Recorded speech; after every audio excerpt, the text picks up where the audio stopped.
પાટણ શહેરમાં એક રિક્ષા ચાલકે રવિવારની રોજ રાત્રે 11 વાગ્યાના સુમારે 7 વર્ષની બાળકીનું અપહરણ કરીને તેની સાથે દુષ્કર્મ અને સૃષ્ટિ વિરુદ્ધનું કૃત્ય કરી તેને લોહી લુહાણ હાલતમાં તેની માતા પાસે મૂકી નાસી છૂટ્યો હતો।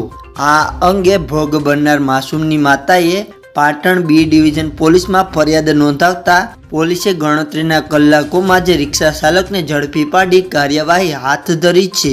પાટણ તાલુકાના એક ગામની વતની અને હાલમાં પાટણમાં પોતાના પતિ અને 7 વર્ષની દીકરી સાથે રહેતી તથા પ્લાસ્ટિક વીણી જીવન ગુજરાન ચલાવતી મહિલા તેના પતિ તથા દીકરી સાથે રવિવારે રાત્રે ઓવરબ્રિજની નીચે પથારી કરીને સૂવાની તૈયારી કરતી હતી।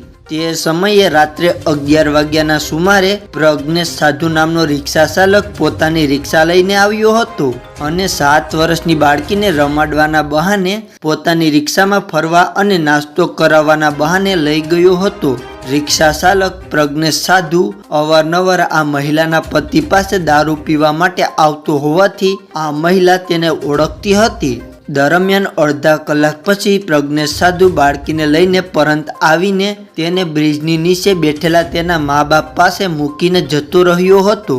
આ દરમિયાન બાળકી રડતી હોવાથી તેની માતાએ તેને ખોળામાં લેતા તેનું ગુપ્તાંગ અને ઉપવસ્ત્ર ભીનું જણાતા અને ગુપ્તાંગમાંથી રક્તસ્રાવ થતો હોવાથી મહિલાએ તેના પતિને જગાડ્યો હતો અને રિક્ષાવાળાએ આપણી દીકરી સાથે ખરાબ કામ કર્યું હોવાનું જણાવી 108ને જાણ કરતા 108 એમ્બ્યુલન્સે ઘટના સ્થળે આવી બાળકીની સારવાર માટે પાટણની ધારપુર હોસ્પિટલ ખાતે ખસેડાઈ હતી, જ્યાં તેનું મેડિકલ ચેકઅપ કરાવ્યું હતું અને તેની માતાના નિવેદનના આધારે પાટણ બી ડિવિઝન પોલીસે આરોપી પ્રજ્ઞેશ સાધુ સામે ગુનો નોંધીને તપાસ ડીવાયએસપી કે પંડ્યાને સુપ્રત કરતા તેઓએ ટીમ સાથે આરોપી પ્રજ્ઞેશ સાધુને ગણતરીના કલાકોમાં ઝડપી આગળની કાર્યવાહી હાથ ધરી છે।